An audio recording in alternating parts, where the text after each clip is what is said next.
Hey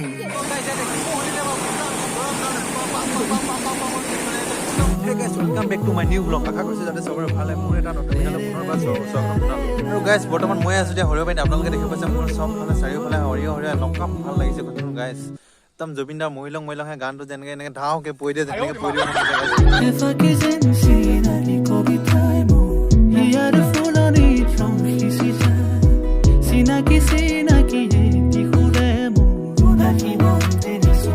একদম হালধীয়া কিন্তু এতিয়া কেমেৰা কোৱালিটিটো বৰ ভালকৈ নোলাব। এতিয়া সন্ধিয়া হৈ গ'ল মানে 4:30 বাজি গ'ল সেইকাৰণে। আৰু এতিয়া গাইজ ভিডিঅ' যেতিয়া বনাই থাকোঁতে কেতিয়া গধূলি হ'ল গম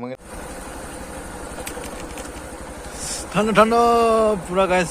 এতিয়া ঘৰত গৈ আছোঁ আৰু আন্ধাৰ হৈ গ'ল একেবাৰে সৰিয়হ এপাত যোৱা পিছদিনাখন সেই গাইজ আমি মানে ধান বান্ধি মই এতিয়া ধানৰ অৱস্থা চাওক চব পৰি মেলি এৰাই মানে এতিয়া ওচৰ মানুহে ঘৰ আছে সিহঁতৰ মানুহ ঘৰৰ পৰা মানে পলিথিন আনি মেলি ধুনীয়াকৈ বেগত ভৰাই দিছোঁ এতিয়া ধানবোৰ মৰমে লাগে পেলাই থৈ যাবৰ কাৰণে।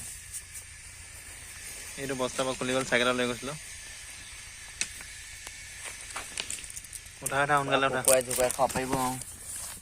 চাওক মানে এতিয়া গাইজ উঠাই মেলি হৈ গ'ল। এইখিনি বাৰু উঠাব নোৱাৰোঁ এতিয়া একদম পূৰা পাথৰ জাত আহে এইখিনি চাওক কি কবি আৰু গাইছ হাঁহে খাব পাৰিব ন ভালকৈ মানে পেলাই দিব নাপায় ন। চ' গাইজ মানে এতিয়া ধান লৈ নিজাং ওলাইছোঁ। ওচৰতে আন্টি এটা ঘৰ আছে এডোখৰতে দি থৈ যাম ওলাইছোঁ। সিহঁতৰ হাঁহ কুকুৰাখিনি খাব মানে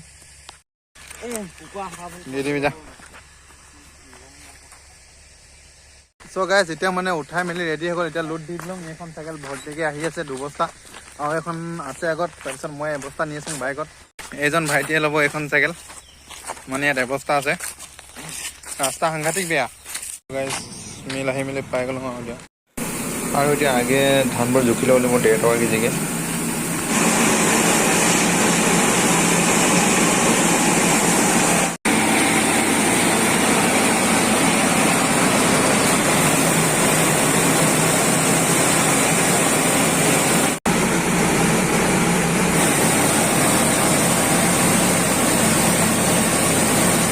চাওক গাইজ মানে এতিয়া ধানখিনি আনি এইটোত ফাৰ্ষ্টে ঢালিব লাগিব। এইটো চেলাৰ বুলি কয়। এইটোত ফাৰ্ষ্টত ঢালি পেলাই এইটোত মানে অকণমান জোপা হয় 1-2টা ধান থাকে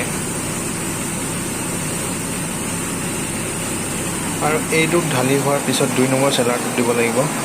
এইটোত দিব লাগিব আৰু এইটোত মানে ধানবোৰ একেবাৰে চফা হৈ যায়, ধান নোহোৱা হৈ যায় একেবাৰে। আকৌ মানে এতিয়া 2 নম্বৰ চেলাৰটোত দিয়াৰ পিছত এইটোত দিব লাগিব। এইটো পলিচ বুলি কয়। এইটোত মানে অকল চাউলবোৰ চফা কৰি দিয়ে মানে। চাওক গাইজ চাউলবোৰ পূৰা চফা হৈ গৈছে এয়া। গাইজ আৰু মানে একদম এনেকৈ হাত সোমাই এনেকৈ আনিব লাগে ইয়াত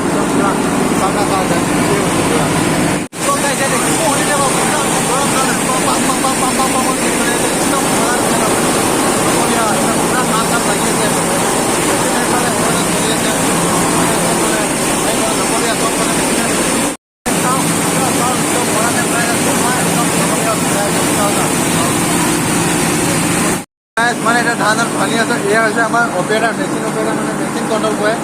আহি মানে ধানখিনি এইটোত ঢালিব লাগে আগত। নেক্সট ডে মানে এইটোত ঢালিব লাগে। এইটোত ঢালিব লাগে। এইটো ঢলাৰ পিছত ডাইৰেক্ট এইটোত ঢালিব লাগে। এইটোত ঢালিলে মানে পূৰা মানে ধানটো চফা হৈ যায়। এইটো কি কয় চেলাৰ বুলি কয় ন? চেলাৰ। এইটো মানে মেচিনটো আছে। এইটো মানে ইয়াত কণ্ট্ৰলবিলাক কৰা হয় আৰু এইটো কণ্ট্ৰল কৰে ইয়াত। ধানখিনি হৈ গ'ল 153 কেজি। এতিয়া বস্তুটো কিমান লয় চাওঁ